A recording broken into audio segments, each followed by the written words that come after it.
미국 시장의 분위기를 생생하게 전해드리는 시간이죠. 이항영의 월가이드 시간입니다. MTN 이항영 전문위원님과 함께 하도록 하겠습니다. 위원님 안녕하십니까? 네, 안녕하세요. 네, 안녕하십니까?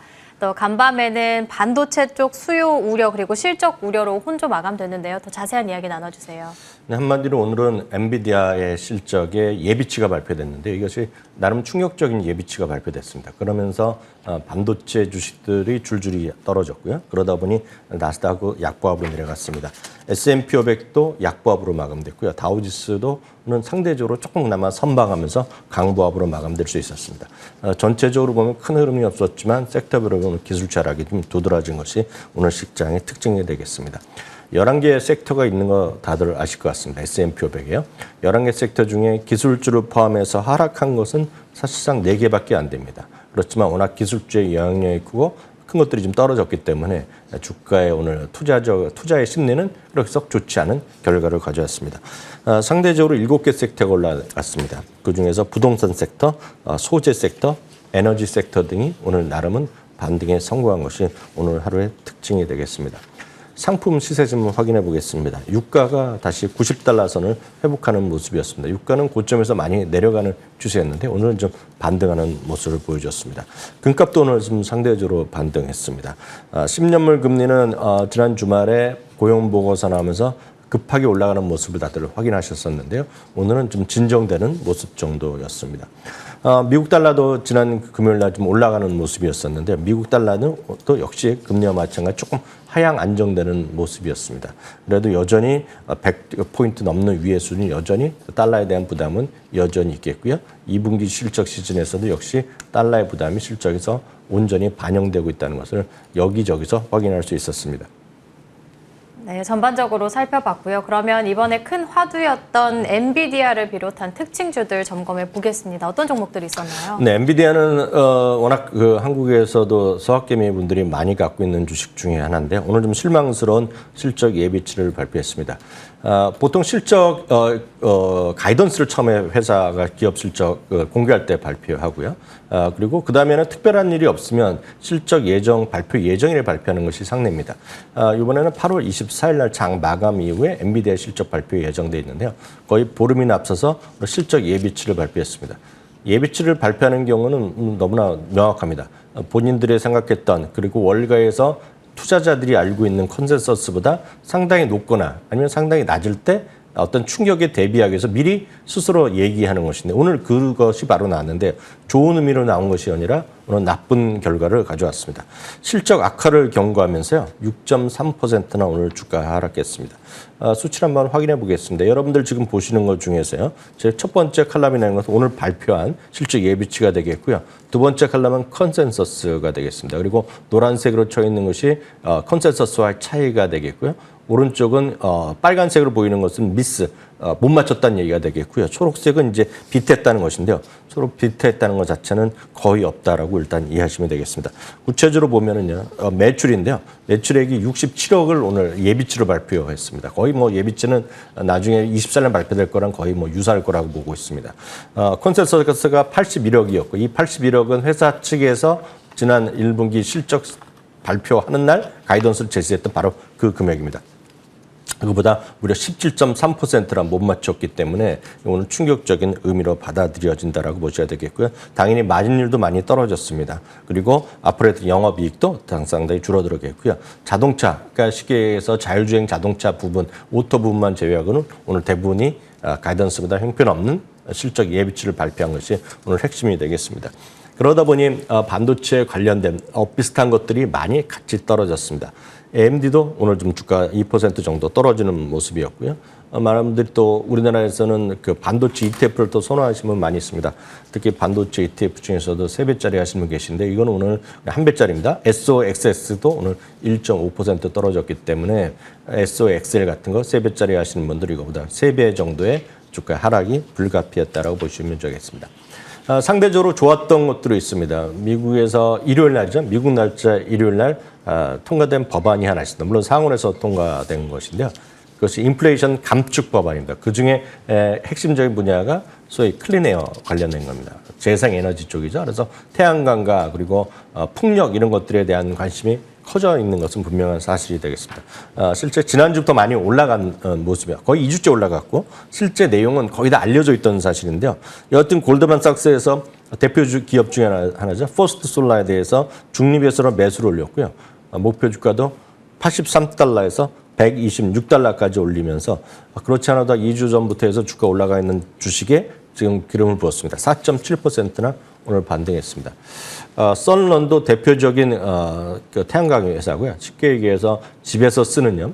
보통 집에서 우리나라도 많이 그런 거 쓰시는 분 계시겠지만 태양판 패널 같은 거 많이 설치하고 집에서 태양광 쓰시는 분 계실 텐데요. 바로 그 회사로 미국에서 1, 2위를 다투는 그런 기업이 되겠습니다. 그리고 이제 충전 파워뱅크 쪽의 비즈니스를 하는 기업이 썬런인데요. 아직은 적자 회사입니다. 그나마 이제 앞으로 좋아질 수 있다는 것인데요.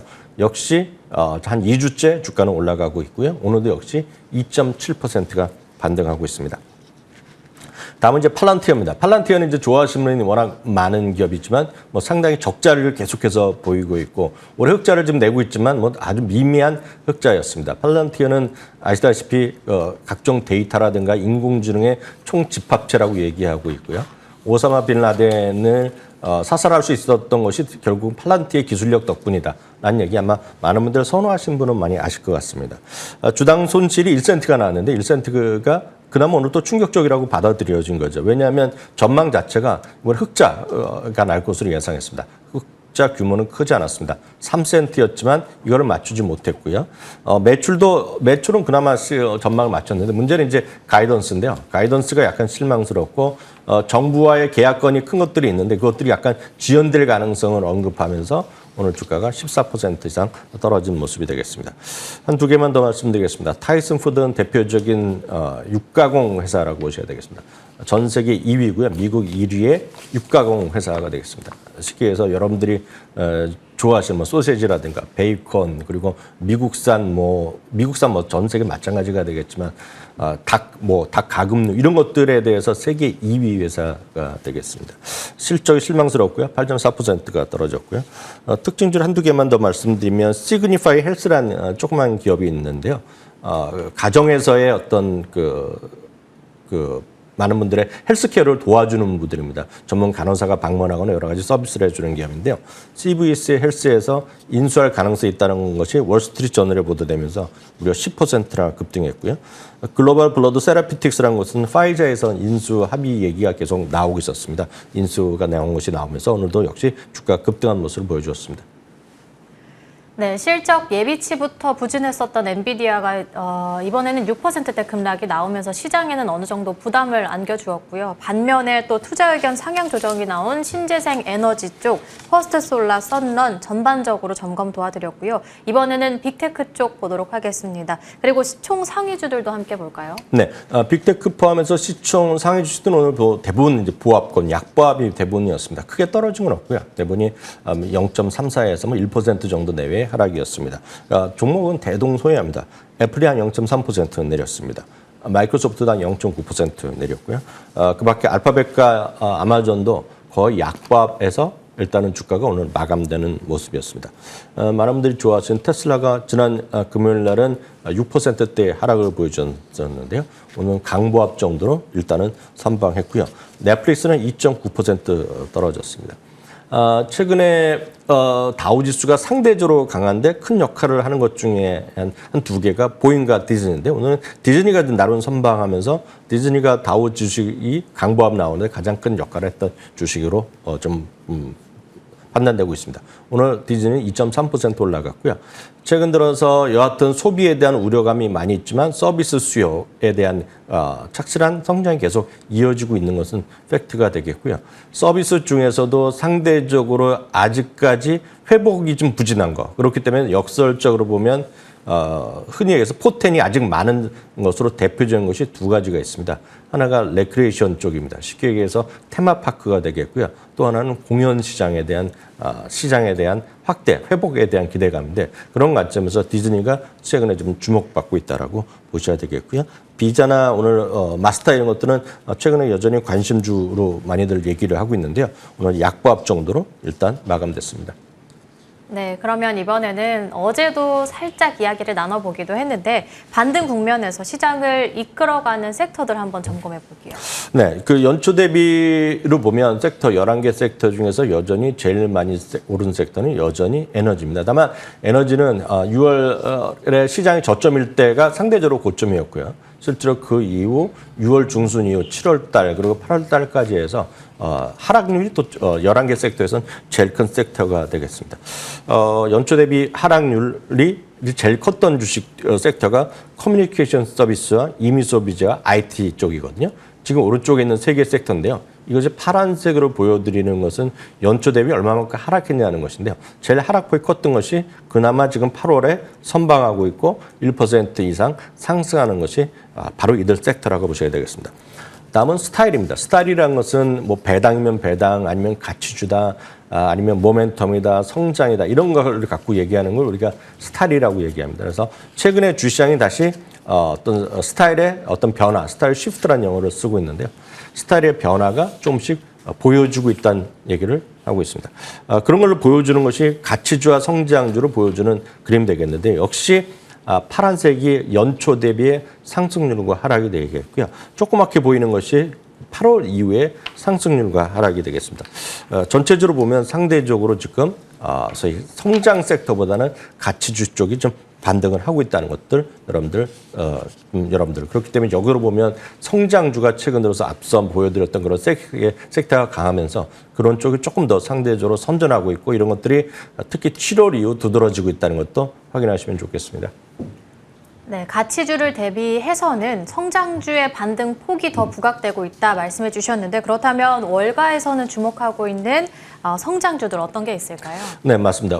최근에 앞서 보여드렸다시피요. 어떤 가치주 대비 성장주에 대한 것들이 조금씩 더 살아나고 있고 그런 것들에 대한 관심이 커지고 있습니다. 그런 것들을 여러분들이 이해하실 수 있는 것이 바닥, 즉 6월 16일과 6월 17일 대비 다우지수와 S&P 500과 나스닥의 반등 폭의 차이가 되겠는데요. 한번 말씀드렸다시피 나스닥은 지금 바닥 대비 거의 한 18.5% 정도 회복을 하고 있기 때문에 그렇게 오늘 같은 경우도 조금만 올라갔으면 소위 강세장으로 전환될 수 있을 정도로 나스닥이 상대적 강한 모습을 보이고 있습니다. 그런 것에 대한 가장 큰 요인은 결국 앞선 코너에도 얘기가 나왔었지만은 기대 인플레이션이 좀 낮아지고 있고 그리고 금리에 대한 인상의 속도나 폭이 좀 적어질 수 있다는 거. 그리고 이번 주 수요일 날 미국 시간 수요일 날 오전에 발표될 결국 소비자 물가 지수가 지난번에 발표된 9.1%가 고점이 아니겠느냐. 참고적으로 이번 주 수요일 날 한국 시간 저녁 때 발표될 소비자 물가 지수의 컨센서스는 8.7%입니다. 여전히 높긴 높죠. 그렇지만 중요한 것은 방향성이라고 말씀드렸는데요. 여하튼 그런 것들에 대한 기대감이 분명히 있습니다. 그런 관점에서 웰스파고에서도요. 인플레이션의 피크 그리고 금리 인상 속도의 폭과 이런 것 속도와 폭이 둔화될 것이라는 것을 얘기하면서 대표적인 종목들은 대여섯 개를 제시를 하고 있습니다. 많은 분들이 선호하시고 많이 상대적으로 물려있는 것은 메타 플랫폼도 웰스파고에서 포함을 시키고 있고요. 넷플릭스 그리고 최근에 페이팔이 좀 반등하고 있었는데요. 페이팔 그리고 핀터레스트 그리고 마텔 그리고 많은 분들이 일반적으로 우리가 가치주라고 얘기하고 배당을 꾸준히 준다고 얘기하고 있지만 정확한 성장주와 그 가치주의 개념의 성장주는 매출과 이익이 늘어나면 섹터랑 상관없이 성장주로 분류하고 있는데요. 웰스파고는 지금 스타벅스를 성장주로 분류하면서 스타벅스 같은 경우에도 이들이 뽑은 6개 종목에 포함되어 있다는 것도 참고하시면 좋겠습니다. 다음은 골드만삭스입니다. 골드만삭스는 성장주의 밸류에이션의 부담이 상당히 완화되고 있다는 얘기를 하고 있습니다. 그것은 그만큼 주가가 역설적으로 보면 많이 떨어졌다는 거죠. 많이 떨어졌고 특히 일부 주식 같은 경우에는 이익이 특히 빅테크 이런 것들은 이익이 계속 좋아지고 있는데도 불구하고 밸류에이션이 낮아졌다는 걸 그걸 지적하고 있는데요. 그런 관점에서 퀄리티 기업 중심으로의 성장주 이런 것들을 주목할 필요가 있다라고 얘기하고 있습니다. 종목은 4종목 정도 얘기를 하고 있는데 익숙한 주식은 아마 리프트 정도일 것 같습니다. 디지털 터빈이라든가 링센트럴, 카그루스 그리고 리프트 등을 제시하고 있는데 마침 지난주부터 우버부터 해서 리프트가 실적이 좋게 나오면서요. 이런 것들에 대한 관심이 커져 있다는 것도 여러분 참고해서 판단에 도움을 받으시면 좋을 것 같고요. 다음은 JP모건입니다. JP모건은 시장에서의 미국뿐만 아니라 전 세계 주시장이 밸류에이션이 상당히 낮아져 있기 때문에 주식시장은 그들의 입장에 보면 6월 16일에 바닥을 쳤고 쉽게 얘기해서 인플레이션도 고점을 쳤다는 얘기를 아주 자신감이 얘기하고 있죠. 특히 아시다시피 마르코 콜라노비c 같은 경우에는 올 연말이면 지수가 다시 연초 지수, 즉 4,880포인트대를 회복하면서 신고가가 다시 날 수 있다는 그런 희망을 제시하는 대표 인물 중에 하나인데요. JP모는 그런 관점에서 많이 떨어져 있음에도 불구하고 성장성이 있는 매수 의견을 받고 있는 주식에 집중하라는 얘기를 하고 있습니다. 구체적으로 보면 고점 대비 40% 이상 떨어진 주식 중에서 자신들이 매수 의견을 갖고 있는 성장주를 제시하고 있습니다. 팔란티어가 이들에 포함되어 있고요. 줌비디오도 포함되어 있고요. 스냅이 포함되어 있고 매치그룹과 ASML이 있는데 이 중에서는 아마 제일 익숙하거나 제일 안전한 주식, 즉 확고한 시장 지배력을 갖고 있고 세계 최고의 기업 중 하나는 ASML 정도가 여러분들이 관심 갖기에는 좀 안전하면서도 편할 수 있다라고 해서 오늘 차트까지 소개해드렸습니다. 네, 그리고 또 주말간에 고용 보고서가 잘 나와도 좀 너무 잘 나왔습니다. 그래서 이번에는 리세션에 대한 현실화 논란이 계속해서 불거지고 있는데 어떤 이유에서 그렇게 불거진 건가요? 네, 맞습니다. 전체적으로 지금 고용 보고서가 지금 너무 핫하게 나오다 보니까 지금 금리도 더 빨리 올릴 수 있고 더 과격하게 올릴 수 있다. 그렇기 때문에 오히려 지금 시장은 이틀째 주춤거리고 있는데요. 다만 이제 실제로 리세션이 선언될지에 대해서는 여전히 설왕설래하는 입장이죠. 올해 지금까지요. 정확히 보면 330만 개의 일자리가 생겨났거든요. 그런데 300만 개 이상의 일자리가 생긴 이후 리세션이 계속 생겼던 것은 여태까지 단 한 번도 없었다는 거죠. 그만큼 고용시장이 계속 좋아지고 있다는 것 자체에 대해서 긍정적으로 보시면 좋을 것 같고요. 그다음에 리세션이 온 경우에는 말씀드렸다시피 일자리가 계속해서 좋아지는 상태에서 이렇게 나쁜 적이 없었다라고 보셔야 되겠고요. 특히 2분기 이상이요. 2분기 이상 GDP가 역성장했던 경우에는 대부분이 또 리세션이 선언된 사례도 여러분 주목하시면 좋을 것 같습니다. 2분기 연속 GDP는 역성장했지만 그럼에도 불구하고 리세션이 없었던 것은 1947년이 마지막이었다는 점도 여러분들 주목하시면 여전히 리세션의 가능성은 여전히 상당히 좀 가능성은 크다라고 일단 이해하시면 좋겠습니다. 네, 리세션에 대한 가능성은 여전히 크다고 보고 있다라는 의견 받아봤고요. 그리고 계속해서 내리기만 했던 S&P 500 지수에 대해서 이번에는 또 상향 조정을 한 증권사가 나왔다고요. 네, 맞습니다. 지난 주말이었는데 스티펠이 4,200의 기존의 목표치를 4,400까지 올려놨습니다. 수석 투자 전략가인 베리 베니스터가 한 얘기인데요. 말씀드렸다시피 인플레이션이 급격하게 하락될 수 있다는 얘기를 하고 있습니다. 이 부분은 펀드 스트레스 탐리도 얘기한 바 있죠. 인플레이션이 지금 지난달에 고점을 찍었고요. 급속히 내려가면서 특히 탐리 같은 경우는 앞으로 6개월 정도 지나면 2% 정도의 소비자 물가지 상승률을 떨어질 거라는 얘기하고 있습니다. 그것은 앞선 코너에도 보여드렸던 기대 인플레이션이 예를 들어서 5%, 6% 수준보다 더 급격하게 떨어지는 것인데요. 그런 감에도 불구하고 이익 전망은 견고하다는 입장을 갖고 있습니다. 이익 전망이 견고하고 주가는 많이 떨어졌으니 밸류에이션 부담이 적어질 거라는 얘기하고 있습니다. 두세 가지 정도의 종목군을 얘기를 하고 있습니다. 첫 번째는 경기 순환의 성장주를 얘기하고 있고 여기에는 소프트웨어 주식이 들어갑니다. 다음은 엔터테인먼트 대표적인 것이 디즈니라고 보셔야 되겠고요. 테크 하드웨어 섹터, 그러니까 테크 주식 중에서도 소프트웨어랑 하드웨어가 있는데 하드웨어도 괜찮다는 얘기를 하고 있고요. 유통 그리고 반도체에 대해서는 여전히 이쪽은 긍정적으로 보이고 얘기하고 있고요. 대표 주자는 역시 마이크로소프트, 알파벳, 애플, 아마존 같은 빵 주식에 대한 여전한 기본적인 관심 그리고 시스코나 브로드컴 그리고 홈디포도 얘기를 하고 있습니다. 종목들을 보시면 애플, 마이크로소프트 같은 것들이 여전히 아래에서 바닥에서부터 상당히 많이 좀 반등을 시도하고 있는 것도 팩트가 되겠고요. 앞선 보여드렸던 비자 같은 것도 여전히 관심주다라고 일단 이해하시면 되겠습니다. 네, 그러면 마지막으로 2분기 실적 업데이트된 종목들 함께 점검해 볼게요. 네, 87% 기업이 일단 실적을 발표했는데요. 그중에서 75% 기업이 기대 이상의 이익을 발표했습니다. 12개월 다만 이제 주가가 회복하다 보니까 12개월 실적 기준의 PR은 17.1배에서 17.5배까지 올라갔기 때문에 주가 밸류에이션에 대한 부담을 또 느끼는 그런 주장에도 상당히 또 일리는 있다라고 보셔야 되겠습니다. 금년과 내년의 이익 전망이 지난주에도 계속해서 조금씩 내려진 것도 팩트가 되겠고요. 특히 이제 이 부분은 별로 반영이 아직 안 되고 있는데요. 어제 얘기했던 소위 인플레이션 감축 법안에 통과되고 시행이 된다 그러면 어떤 법인세 인상 요인이 있기 때문에 이런 것들이 조금씩 주당 이익의 전망치가 조금씩 더 하향될 수 있다라고 보셔야 되겠고요. 매수 의견도 있고 상승 여력이 여전히 가장 많은 것은 에너지와 IT 그리고 커뮤니케이션 섹터 정도가 핵심이다라고 일단 참고해서 이해하시면 좋겠습니다. 네, 여러 시장 이야기들 그리고 종목 이야기까지 나눠봤습니다. 지금까지 이항영 MTN 전문위원님과 함께 이야기 나눴습니다. 오늘 말씀 감사드립니다.